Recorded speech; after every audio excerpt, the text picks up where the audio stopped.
up, family? Another day, another dollar. Thanks so much for tuning in today. I hope that you had a great week, and I am still getting over the fact that we're at the end of March. Like, these days are flying. I can't keep up with them, but I hope that you had a good week and you keeping up with your days. Today, we are going to be rapping about out of pocket. And on the grill, we're going to be talking about the hood pass. Who got it, who's using it, and what it for. And you guys know that I love setting up every episode with a quote that lays the groundwork for a great provocative conversation. So here's the quote: grow through what you go through. Let me say that again in case y'all missed it. Grow through what you go through. And that came from Pinterest, and I think that sets us up great to talk, express, relate, connect with our special guest today. Gangsta is in the backyard. What's up, Gangsta? Hey, how you doing? I'm in the backyard. Yes, you are. What's going down? How you doing? I'm doing good. How you doing today? Hey, what was the topic? You know what it is, out of pocket. Oh, that was the quote. Grow through. The quote, I'm sorry. Grow through what you go through. And for me and you, that's our conversation, man, because that's what we're going to talk about. You done grew through the amazing journey of circumstances in your life, Gangsta. And it's like... Okay. When I sat down, when I heard that you had the time to speak with me today, I said, you know what? I got to make sure I get all these nuggets for our audience, because this is somebody that's not only able to tell the story, but they went through the story and they got glory through the story. And that's just something that we need to hear right now with everything we got going on, because we still got to pursue the things that we want out of life in order to get it done. So I said, let me call the big dog on the show and make sure that they know that we can all start somewhere, but where we end can be very different. So saying that, let's kick this thing off, Gangsta. So what you been up to? I just been doing the same old thing, being gangster. Gangster, it's a lot of different elements. You feel me? I might do music. I do films. I'm a father. I'm a homie. I'm a friend. I'm all of those. That's gangster. So yes, it is. You know something else that's gangster that you ain't mentioned? I ain't hear lover in there. You ain't got no love in your life, gangster? A love life? Yeah, you said, you got everything. Okay, we'll throw that in there. Okay, I didn't say that. I guess that was a part of I'm a friend too. You feel what I'm saying? I don't got no significant nobody to say, you feel what I'm saying? Right. She washing my clothes and nothing, but my mama taught me how to cook and clean myself. You feel me? I know how to do all of that stuff. I probably do it better than some of the females. Wow. But no, I got some friends. I got a friend or two. Oh, okay. Well, as long as you being loved, who you hugging, who you want to be rubbing. I'm so happy you got a lover too. You know, that makes a difference. But tell us how you got involved in this thing called hip hop. How I got involved with this thing called hip hop. Yeah. I fell in love with hip hop early. Let me close this door. I fell in love with hip hop early. I was with dudes that was out of Chicago, and they was rapping, and I used to hang with them. And so dude was really rapping, and a dude named George was like make the beats, and so I was hanging with him. But I think I turned out to be kind of harder than the rapper a little bit, because I would rap about the streets, like, you feel me? I would rap about everything that was going on, you know, and unfortunately, some of my stories was getting kicked out of high school or getting this or getting that. So when I learned that I told my older brother, you know, just like I'm a younger brother. So when you find something, you tell your older brother what you can do. And he introduced me to Mixmaster Spade and King T. And that's where I met King T and DJ Pooh and them. So I kind of started out early in their camp. Okay. With them dudes. Yeah. And, you know, I was a dude with a gang of half raps and stuff. You feel me? Back then, you just got a gang of half raps. But I remember I was with Bobcat one day, and he told me he took all of my half raps. Okay. And he was like, he had me spit them. He was like, what else you got? And he just put them together. And I just felt like it was the way to do it because he was with LL Cool J. You feel what I'm saying? So I'm like, this must be how LL Cool J did it. So Bobcat was like the influence in hip hop, along with DJ Pooh and King T and dudes like that early on. Mixmaster Spade. All right, that's a good group to come up with, you know. Share with me one of the best experiences that you had when you was first starting out with that great group, because you had some people that already had their feet planted sort of in hip hop in some kind of way. I mean, when I was hanging out with them, I looked like a rapper. You feel what I'm saying? I had all the tools of a rapper. I just didn't have a record. Okay. You feel what I'm saying? So we became more of a like a family, like King T and Pooh. I would always be at Pooh and them house. We'd be at each other's houses and stuff. And I mean, you know, I guess one of my favorite moments was Cube gave me $100,000. A what? So I gotta say that was a favorite moment of mine. No, can you repeat that? Ice Cube gave you? Ice Cube gave me $100,000 for a song I did on Friday After Next, Big Boys. And it was like, it gave me another lane because at that time, I didn't want to be down with Who Bangin' no more. Because I was doing independent stuff. But take it back a little further, being down with, when I was down with DJ Pooh and all of them, we was all, used to hang at a Pooh apartment at the studio, Street Knowledge Studio and all of that. I went to prison early on. Okay. And when I went to prison, the songs that I had a couple songs, but a couple of my songs came out on Dale the Funky Homo Sapiens record. You feel what I'm saying? At the time, he was working with DJ Pooh. That was Cube's cousin. And, you know, I feel Pooh was trying to get in, you know, good grace with Cube. So they sacrificed my songs. I remember when I got that, I didn't get the phone call because I was calling from jail. So I was talking to CJ Mack, and he the one who told me that, man, they gave your song to Dale. Oh, okay. And I don't know, I kind of took that personal because when I got out of jail, I didn't really fuck with them no more. Right. They cool, but I didn't mess with them no more. I said I was gonna do my independent stuff. Right, especially since you didn't appreciate them giving your song to somebody else. You know what I'm saying? Without you really knowing what's going on. I mean, that would kind of upset me too. I couldn't go back to the set because y'all ain't loving me there.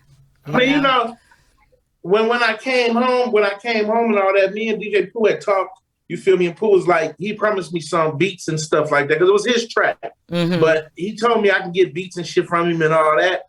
And but it's just that was mine. You know, it might wasn't the greatest song, but that was my song though at the time. Damn, did my phone? Somebody must be calling you. You need to put them on pause, baby.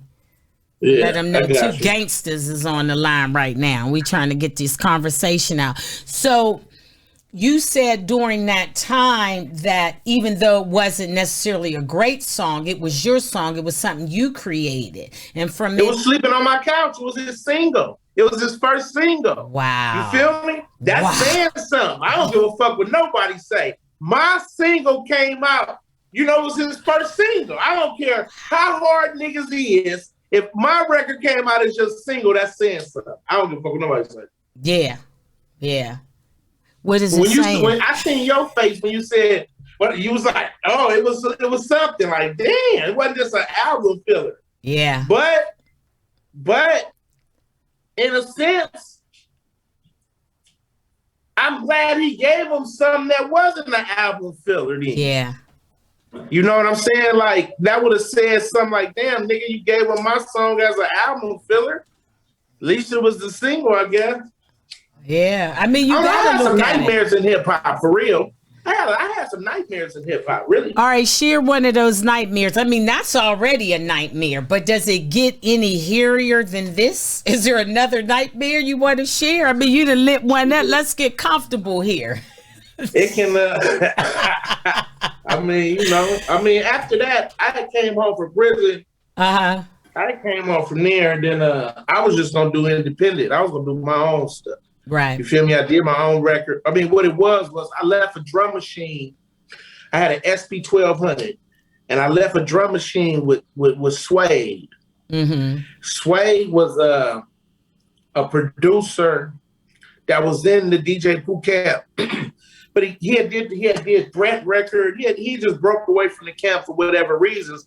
But you know, back then in the 90s, if a nigga had a drum machine, that was half of the game. You didn't have that. So I left when I went to jail. I left my drum machine with him, and when I came back, he had all these beats for me.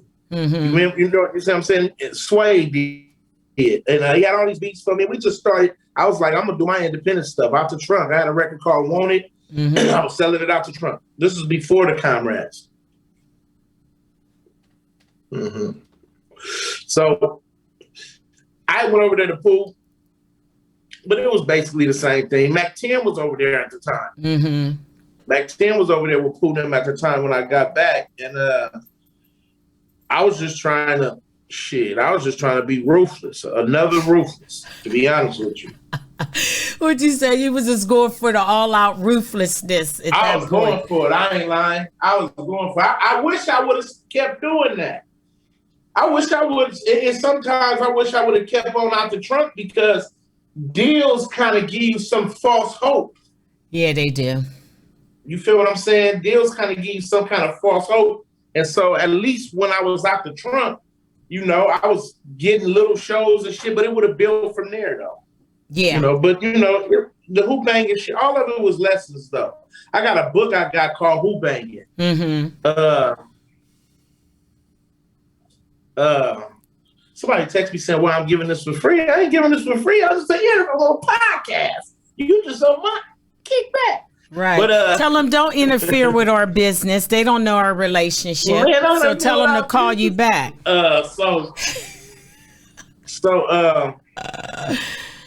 You know, I was doing the independent stuff, and then one of my partners was he was down with Pooh and them too. Marvin Watkins, the late Marvin Watkins, was down with DJ Pooh and them too. Mm-hmm. And at between the time of me coming home, Mac 10 had left. I think he left from DJ Pooh and them camp too. Mm-hmm. And he found his way down there with Ice Cube and found his situation, and then For Life was born. Mm-hmm. And so at the time, you know, we was all trying to get on. CJ Mack was at Rap a Lot. Mac 10 was at Priority, and I was independent on Vermont trying to do it. You feel what I'm saying? But right. I kind of wanted a deal because it looked like that was popping. You feel me? And then the situation that I had on Vermont with the studio with them dudes, that fell out. Before you know it, I was back in the streets again. Keep it real. I was like, fuck rap again. Right. Keep it real. Because I want to really touch on what you had said as far as like basically your song being utilized for somebody else's single. And I wanted to get your opinion. A lot of, just recently, the game has been accused for setting up these new artists or telling these new artists that he can help them with their music. And I'm hearing that he's stealing their material. So I don't know how true that is, but the fact that you had brought that up about the songs being taken, you know, when people don't know how to do their publishing and they don't know how to share their ideas without them getting stolen, this is a real problem. Wouldn't you say? It must still be a problem because we're still hearing about it. See,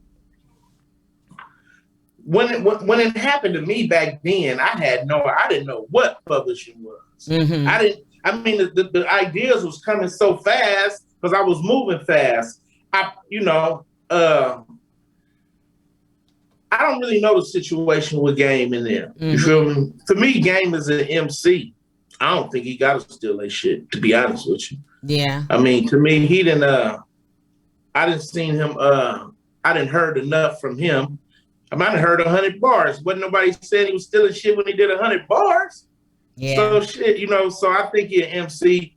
And a lot of times when you hang around a camp and you doing certain things, you feed off each other. If that's the case, I could say that about some more people too. I got, you know, but you know, so I don't really know. The young dudes is not really they're not waiting on the old niggas no more. You feel me? They're not. No. So, and they taking their lines like that. If they got a hook or some swag and they feel like they brought it over there, that's what probably done leaked out. You know, somebody feel like, man, he acting like us.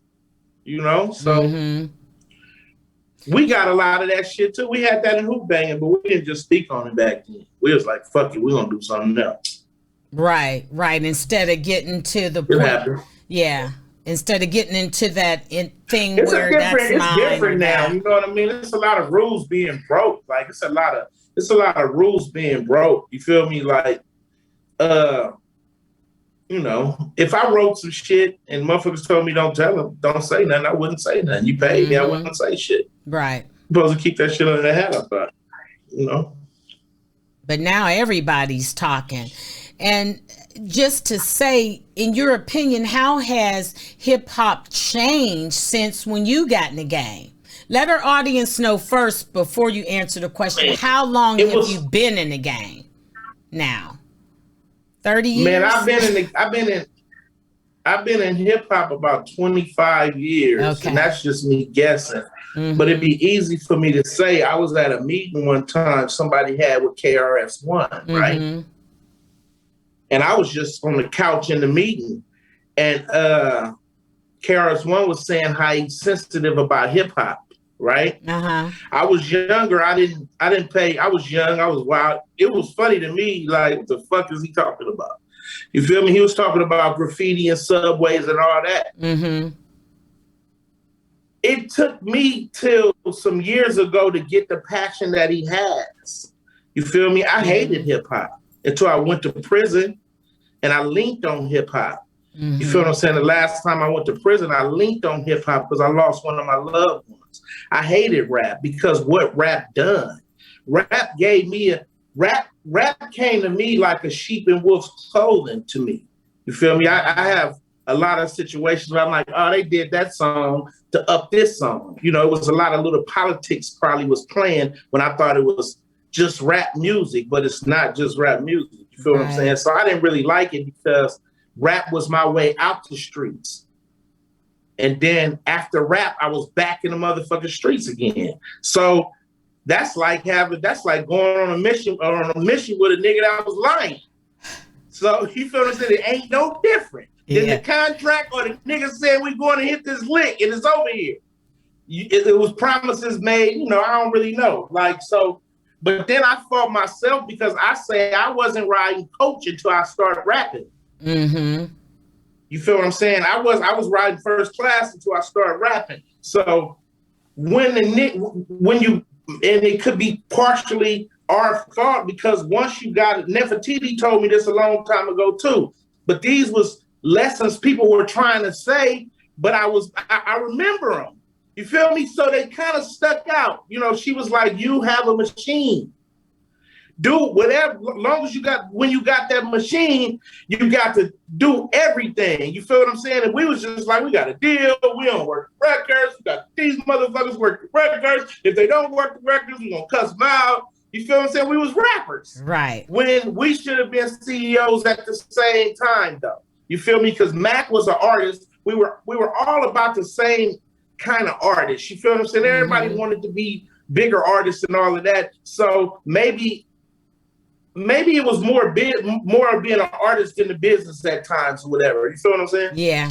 You know. Yeah, and I think I ain't got no ill will about none of this shit. It's just what it is. It didn't work. Right, it didn't work. And just to comment on that, it seems like you were saying with the new artists, they ain't doing it all like that. They ain't in love with it. They getting whatever it is that they need to get from it and just going with what they got. They don't seem like they're concerned in the same way with the history of it or having an OG kind of help them or anything else like that. They're like, we running with it. I got a hook. I'm putting it on Instagram and I don't need nobody else. Man, it's so crazy. I was with my tiny homeboys, right? Mm-hmm. They had a session and one of them was telling me to come. I mean, you got to come because he's younger than me, but the guy he had the session with is younger than him. I'm like, man, these young niggas, they finna be talking about, they fuck, but I showed up, right?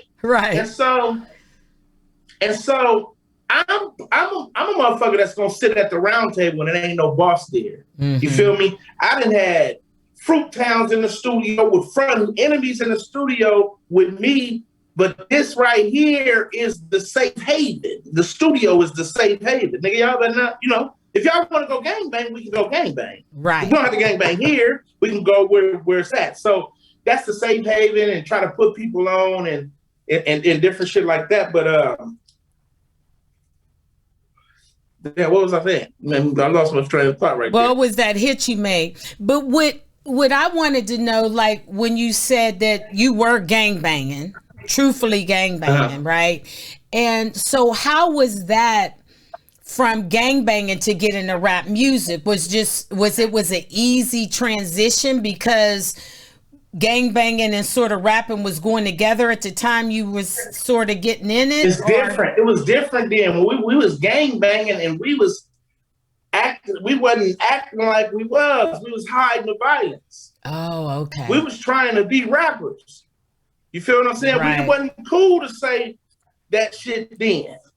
You feel what I'm saying? Now it's like it's different. Like, you feel what I'm saying? It's like Instagram and all that shit, man. We don't want nobody to know where we at. Fuck all of that. You feel what I'm saying? So when it became a business, that I always say the East Coast started making the money on it first. Mm-hmm. And a lot of our people went fed getting some money, you know what I mean? We got a lot of people just now coming home from doing 20s and 30s and all of that. Mm-hmm. And the other coasters had been getting money, you feel what I'm saying? And these was players back in the day. So, a lot of our people was hustling and going to jail and wasn't getting money off of the music. Right. And we were trying. It wasn't a business to us until later on. And then we see what Eazy-E did. It should be a gang of us doing it like that. Yeah. You feel what I'm saying? Like, it should be a gang of us doing it like that. Cube told me one time that they used to do singles and take them to the club and keep taking singles to the club till it's the one. Yeah. You feel what I'm saying? Yeah. So it's kind of the same shit. The youngsters is still dropping singles on until it's the one. So when I went to the studio with the little homies, that's what I was saying. When I went with the little homies, I got in their world. Mm-hmm. You feel me? I even wanted a couple of them to change a word to two or what or whatever. And it looked at me like I was crazy to the motherfucker. But it came out dope. It's their dope. You feel me? I was like, okay, it's their dope. Maybe out there let me help package this shit or whatever. It's their lane. Right. It's their generation. Yep, it really is. What I do think though, a lot of the young niggas now, the OGs might get mad at me for saying it. A lot of the young niggas now, as far as we had a lot of artists that was waiting. Mm-hmm. I just text TJ Maxx this morning or yesterday. Like, you've been in all these camps waiting on niggas. Don't wait on nobody. Because I know him. I know his talent. You feel me? Mm-hmm. It turned me off when he tell me, I'm with such a fuck them. You feel me? You got to match it with money and go. You feel me? You really rolled up Western. You really on them avenues. You really did this. You really did all of that. I want to know that feeling. You feel me? Give me the feeling. I tell dudes young dudes used to come and want to rap. And I know they grew up in the hood. They grew up in the hood house. Mm-hmm. What you rapping them? You can't be rapping about no Learjets. You can't. No, you can't. Feel me? I tell a nigga to get his photo out. I had a homie, get your photo out. He grew up in a hood house. He's hood. His mama hood. His dad, everybody hood. You about to be the hardest motherfucker in the world to me. You really Tupac. Yeah, yeah. And that, I mean, I thank you so much for sharing that, you know, in terms of at the end of the day, you can never outrun your circumstances, you know, I mean, Right. And that's why to me, like I have a saying that don't allow your circumstances to determine who you are, but allow your circumstances to motivate you to who you want to become. Because our upbringings, whether we know it or not, I really appreciate my upbringing being rough in the beginning. Because, see, now I don't expect nothing less. I go hard in all things because of having that experience. And that's the same thing you sharing with me. Your experience made you be able to have the confidence or whatever to stand on whatever you was handled or handed. You know what I mean? Yeah, it's you know, looking at street shit, you know, it can be, you know, you lose friends. You feel me? Friends deceive you. You lose friends. People, everybody ain't gonna make it. Unfortunately, everybody ain't gonna make it. Okay, you got that part. Prison, all of that. I ain't no prison nigga. I mean, I'm a nigga that's gonna get in prison and get out. I ain't finna go catch no extra time, and I'm trying to get back out here. But I'm gonna do what I gotta do. But see, this time, it got real deep this time. When you went back this last time? Huh? When you went back this time? This time that I went, it got real deep this time. You know, I lost my mom when I was there. Wow. So, I wasn't thinking about no hip hop. I was back in jail for a motherfucking burglary. Hip hop, the hell with hip hop. These niggas is busters. Right. You feel me? So, but it's crazy how things work. I couldn't say why. You feel me? I couldn't say that. I couldn't say why. I had to look at the circumstances. You feel me? You know, I know how close me and Mom's was, and I know how, and God know me. And he put me where I can handle it. Yep.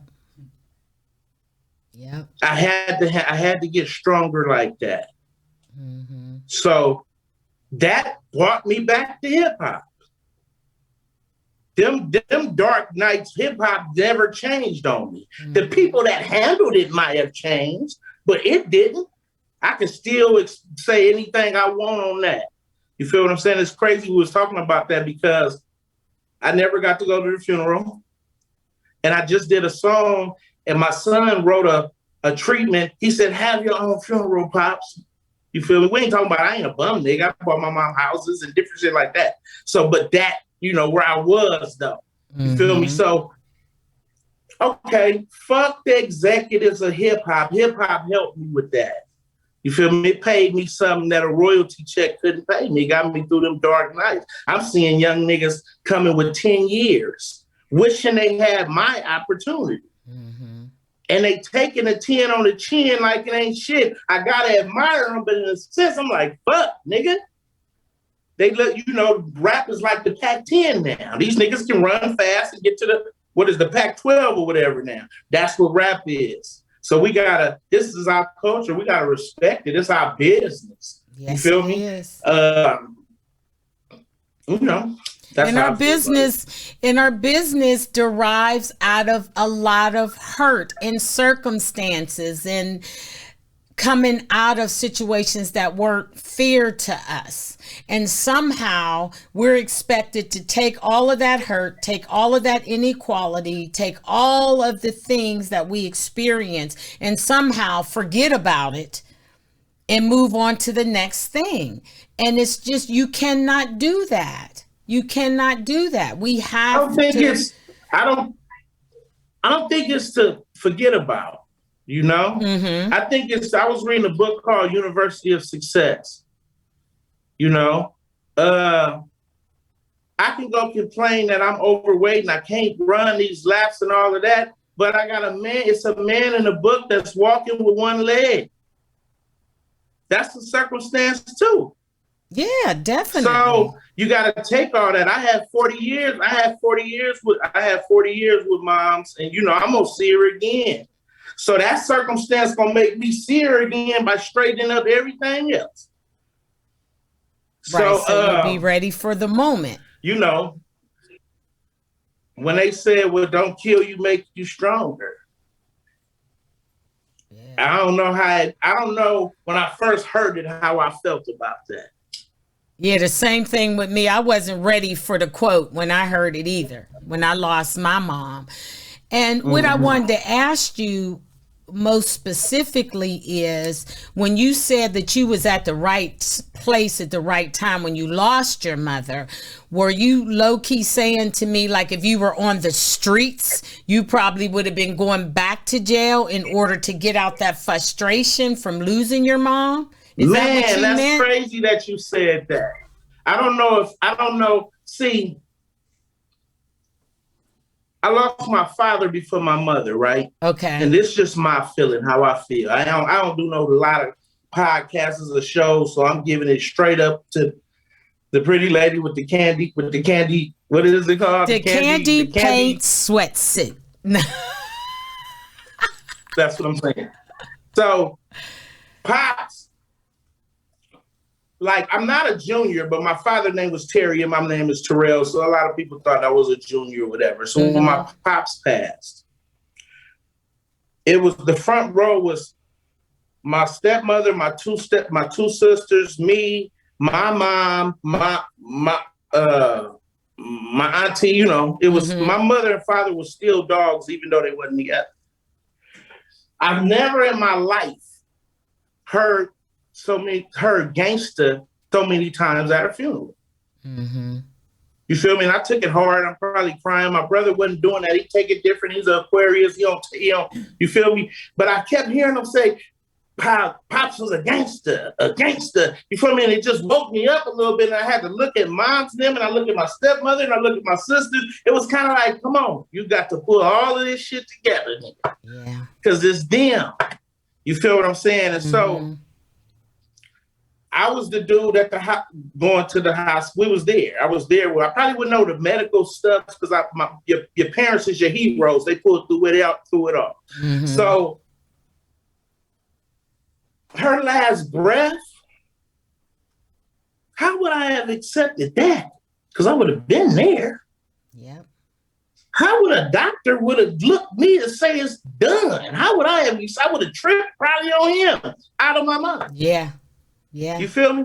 So in some of a sense, I'm like, because I was going to jail if that would have happened after that. You know what I'm saying? I was probably stupid as fuck. Like, you know what I mean? Not that it would have been right, but that's the facts right there. I gotta take all of the stuff that I know, and transfer it to my kids and the people that I know. I was blessed. I was blessed. Some people didn't have their parents as long as me. Right. I was way past grown.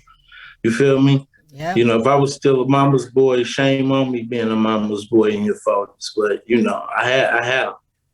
So I'm gonna see them again. Yes, you are. But, yeah.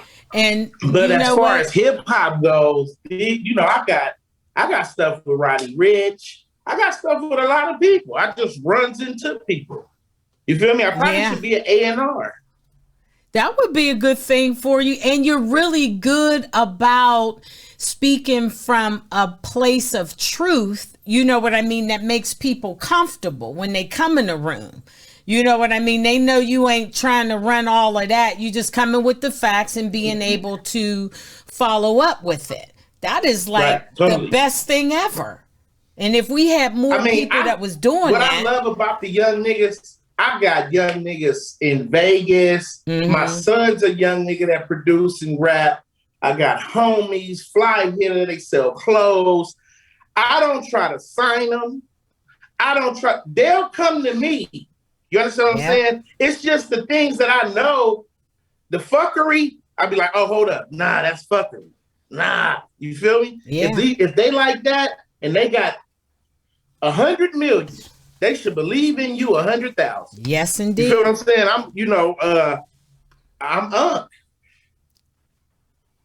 I know that's right. You Unc and I'm Auntie. So I think that sets us up nicely, Unc, for me and you, Auntie, to go to the grill. Let's go to the grill. Let's burn it up. Go to the grill. Yeah, because we learn so much about our families, Gangsta, in the backyard, drinking out of red cups. This ain't the cup, but drinking out of red cups and really being able to socialize and get together and eat and be able to let our guards down. And learn more about one another. That's what I love so much about the backyard. So on the grill, I wanted to talk to you about hood pass, because you got a hood pass in every freaking hood, in my opinion. So for those, I just want to that's what I heard on the streets. I was trying to dig up some dirt. Everybody's like, Gangsta got the hood pass. So I said, you know what? I want to talk to him about what a hood pass is, first of all, and how do you it's easy to get, I hear, but you don't get to keep it. Like, you could get it easily, but you don't get to keep it because there's rules and regulations to that. So what I want to let our audience know who don't know, a hood pass is like validation in the Black community, in the rough areas of the neighborhood. So I wanted to talk to you about the hood pass and how did you get yours? Like, I know it ain't no honorary pass you get, but tell me the qualifications, in your opinion, of somebody getting a hood pass. Man, I think it's so many, I used to say I raised a couple guys, right? Mm-hmm. But they had life in prison. I didn't do a good job. You feel what I'm saying? Yeah. They didn't have it because of me. You feel me? They were probably sitting in prison and thinking of some of the good times that we had. Like I said, it's a round table. I think that you gotta be liked. You gotta be fair. You gotta be liked. It's been niggas I know that wasn't cut to do certain shit. And you really just with the homies because you don't want to look like a buster. And I'm going to pull you out that car. I'm the nigga I'm glad I seen that nigga Gangsta. You feel what I'm saying? It's just making it better for everybody. Right. You feel what I'm saying? I don't know if that's what it is. Dudes that drove my cars to proms and shit. You feel me? I like that. Right. I like when I see dudes and they say, man, I remember you in the county jail. I'm like, damn, how was I? You was straight. All right, I'm cool. All right. You feel what I'm saying? I ain't the best, but I ain't the worst neither. Right. Like, unfortunately, we all come from different areas that bring separation. You feel me? Yes. And rap, here go rap again. Rap has enabled me to let some niggas put their guard down. Yeah. You feel what I'm saying? It's a round table with no boss. Go get down, my nigga. Do you. You feel me? If you feel like it's the way. And then I go by, if I did something, holler at me. I probably didn't mean to do it. Right. You feel me? Now, I'm not finna just let you punk me out neither. That's not finna happen. But I ain't in no rush to fuck mine off. You feel me? Somebody told me one time that, and I didn't understand it. And he said, and then one of my homies who's named after me, his government name is after me. His dad was my big homeboy, and it's like my first name is his middle name is first name. So, and he got mad at me because I transferred what a good friend of mine told me, and I told it to him, but he got mad at me, and my partner said, man, if something happened to me, you know what I want you to do? He said, absolutely nothing. He said, I don't want you to fuck yours off or be away from your family's over mine. Right. It's going to get handled. So I thought that was dope.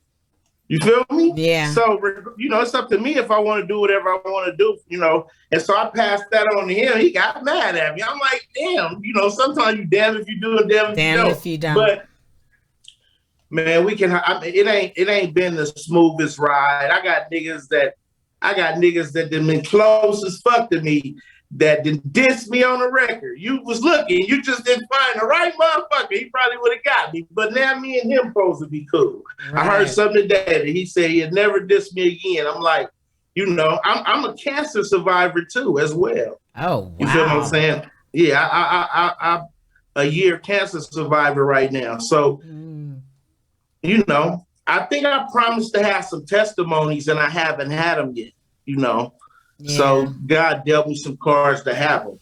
I do it through the music. You feel me? Mm-hmm. I thought that I had to stand in front of church. One of my homegirls said, that's your hood journalist. So I do it through the music, through the eyes of what I saw and all of that. And, try not to be on bump. Yep. And when we talk about the hood pass, it has everything to do with being respected and giving respect, right? Yeah. Because I'm not going to let you come to my hood and I don't respect you.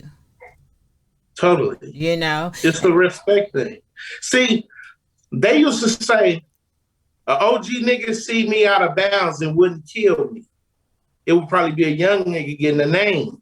Yeah. You feel what I'm saying? The OG nigga be like, Gangsta, you ain't supposed to be over here. I'm just, you feel me? Or however it is, you feel me? So I still kind of move around where I want to move around at because it's a respect thing. And then I don't start nothing. I say I don't know how to fight, but I fight back pretty good. Right. I like that. I know. And what I wanted to ask you, who got the hood pass for these vaccinations as far as COVID-19? You think you could be the one to convince the community to go to the local, clinic we got to get a shot? Because I'm talking to all of us on the ground and everybody's suspect about, the vaccinations. But I figured if we had some hood passes, maybe somebody can hand them out and we can go to a clinic that we trust. Who got that hood pass? I mean, everybody is in, they don't know.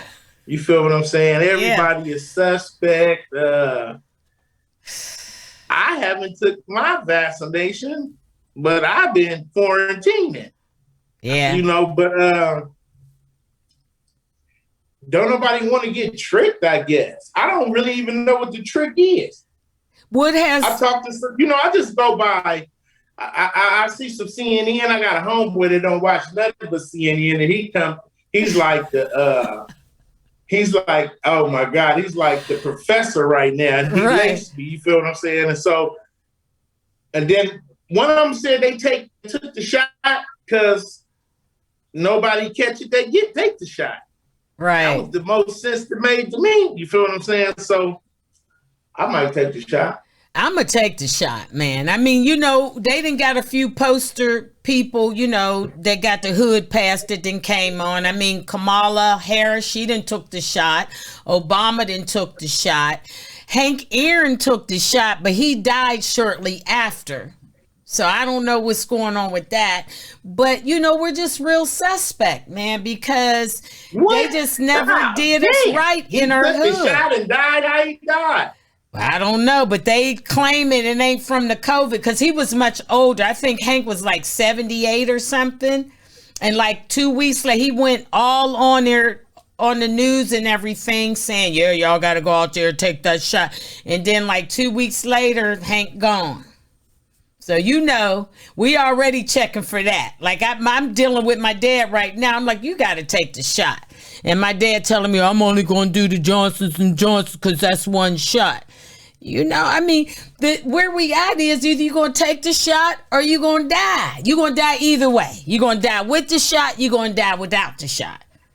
I just want to take one shot, which is the Johnson & Johnson if I got to take one, not 2 shots, because that's going to scare me twice. I'm going to do what my sister do. She's this big nurse. When she take the shot, I'm taking the shot. I got to ask her. That's the only way I'm going to take the shot. I don't fucking know. This is me. And my kids, I can't just be taking those shots and don't know what they are. Yeah, me either. Hank Aaron was one of the most athletic people in the world. Yeah, and lived Hank Aaron down? Yeah. Yeah, well, he died. I'm not saying I ain't been able to find no evidence about him, dying from the shot. You know what I mean? So, like I said, man, we need to find the person with the hood pass to the vaccines. And I can see you out there, Gangsta, at the clinic. Hood to the vaccine? I don't want to take no hood shot. No, I'm talking about you being... I'm talking about you being on the front line. And be at the clinic there. Hey, this is Gangsta. Y'all know I don't take no BS.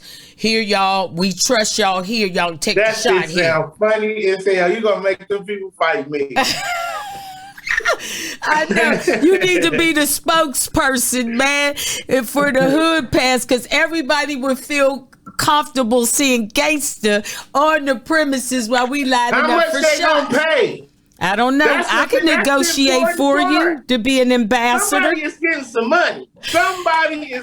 I know. And it ain't never to us. And with that being somebody getting some money. Now, if they want me to sit on the front line, man, listen, I'll wet the alcohol on the motherfucker for the right amount of cash.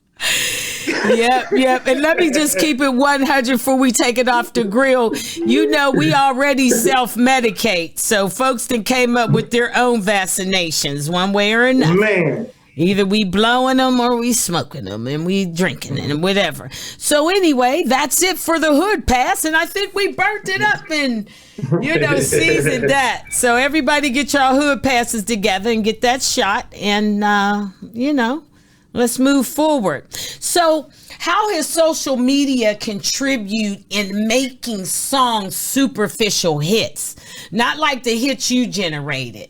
It just seemed like they real superficial because they're not really talking about experiences. They're more or less talking about, I don't want to say dreams, but it's not real realities.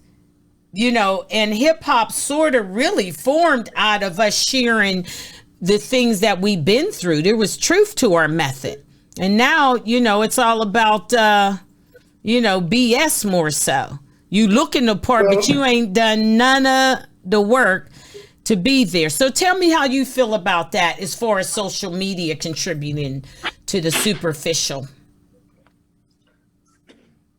Man, everything has just got the extra whoop on it. It's just moving faster. Mm-hmm. We can go back to where some rappers in the 80s was saying some stuff that they wasn't doing. Mm-hmm. And now these young niggas is just putting the extras on it. Right. It's scaring the shit out of people because they putting them guns in that shit. But, I mean, it's entertainment. And that's the way they're entertaining each other right now. Jeez. You can still find some good music though. Mm-hmm. Everybody ain't mumbo jumbo or shoot 'em up bang bang. You can still find some good music. There's some good music out there. Okay, but who? Can you name who got some good music? Who you rolling with, Gangsta, right now? Give me somebody. Some good music. Mozzie got some good music. Mozzie? Anderson .Paak got some good music. Yeah. Anderson .Paak got some good music. Who hip hop? That Drake new record is hard. Huh? Drake's new record, that second part, he released like some additional songs or whatever. Yeah, I like Drake's stuff. Yeah, I gotta listen to his new stuff now, but I love his new stuff. Then I listen to a lot of up and coming dudes, Mm-hmm. I listen to a lot of up and coming dudes, but it's some good music out there. Oh, yeah, I believe so. But again, back to that same situation we talked about, a lot of the good stuff don't necessarily get in the light the same way.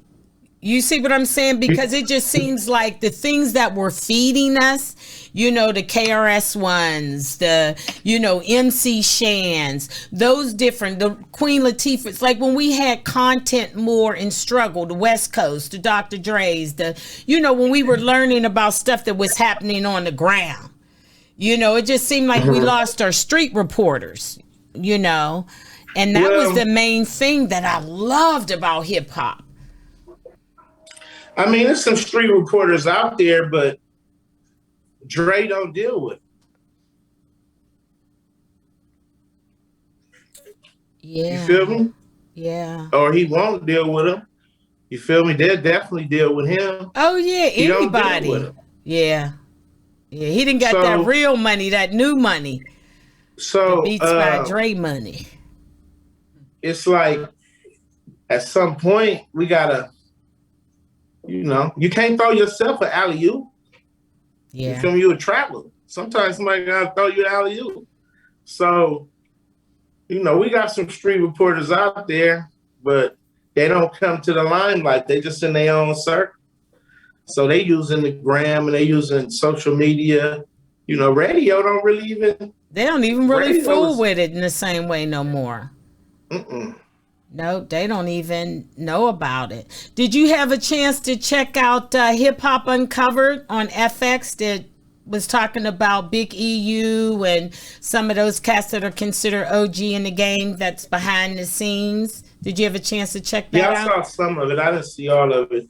I saw some of it, but I didn't see all of it yet. Oh, okay. Because I wanted to see what you felt about that in terms of a lot of the stories they told and how they evolved in their different perspective areas. I thought it was really good as far as. I saw some of it. When I think Big U was telling the story about when he was in 4800 or something. I think when he was in 4800, when he was in the county jail. Yeah. So I think it was the early one that I saw. Yeah. And see, that's the thing, wow. So let's talk about your current single before we got to get up off of here, because we done went all over the place. So I don't know if it's current, but I know I like it. And it's called Thang on Me. I love that. Oh. I love that. Look, you don't even think about it because you did so many freaking songs, but I like that Thang on Me. Talk to me how that came together. And man, I mean, it was really nice to hear something that I can sink my teeth into. So you put that thing on me. So let's talk about it. You make it sound like it's like almost a Prince song. Well, but look, you smacking from so many angles, man. It's crazy how it came because my son produced. My son is my friends call me Corey. I think it said in the beginning of the beat, and he would send me tracks. First of all, I didn't want him to do nothing with music. I wanted him to be a nurse, but he didn't listen to me. So anyway, they never do. He did that track, and he was telling me, "Hey, you hear my track? You hear my track?" And so I wouldn't hear it right away. Like I'll be working on somebody else shit. He'd be calling me, and then when I heard it, it just came like, you feel what I'm saying? And I was playing with my little homie Kevin Hart. He another one of the little homies slapboxing or whatever. He was thinking he was fast. And I said, I got that thing on me. You feel me? Like it wasn't gonna go the way that you wanted it to. And the beat was playing and it just came together like that. And so first I had originally wrote the song for him. Okay. I originally wrote the song for him because it was like he did 5 years. That was, that the terms from Raymond, bros from Raymond, because he hang with the Raymond Crips and all of that, like Keenan, Marlon Shine, and Damon Wayans. I wrote it for him at first, but I don't know what the fuck he doing right now. So I ended up just doing it. And so it was just me, man. I got a chance to give it up for the 40s and just certain raps in there. Like I got a kid named Bishop J, Bishop with the Juice. I met him in Soledad. I think he real hard, and but I never let him listen to my music because he think he's too hard. You ain't finna down my shit. You feel me? So but he even called me on that song. You feel me? I'm like, but he didn't listen to some more songs. But yeah, it was just one of them songs, man. It's just I got a gang of them jewels coming out. That was just good, really. But you know what? You could really hear that. You can hear the knowledge and skill set of you through the raps, and you can hear the newness and the new momentum of the track, you know. And that's why I think I like it, because it serves both purposes, that what we're thirsting for. Lyrics meet something new and fresh beat. You know what I'm saying? The two of them are just riding so well. And that song, you can catch us, and then you can catch the youngsters with that. And them not knowing that they're being taught, because I got the a track. named Day. You better quit playing Gangsta. That song is, You better quit playing with that one, Gangsta, and put that thing on. I ain't playing with that one. Shit, they playing with me. I'm glad you heard it. Have you seen the video? Yeah, I seen the video. I like the video too. Oh, okay. I'm saying, like I said, it really brought joy to me, because I said, you know what, this daggone Gangsta ain't gonna stop. He just keeps finding ways to keep weaving and building and continuing to push the culture forward. No matter what lane you in, Gangsta, behind bars, on the block, with the hood pass, you are always making sure that the community eats, whether they want to or not. And I love you for that, man.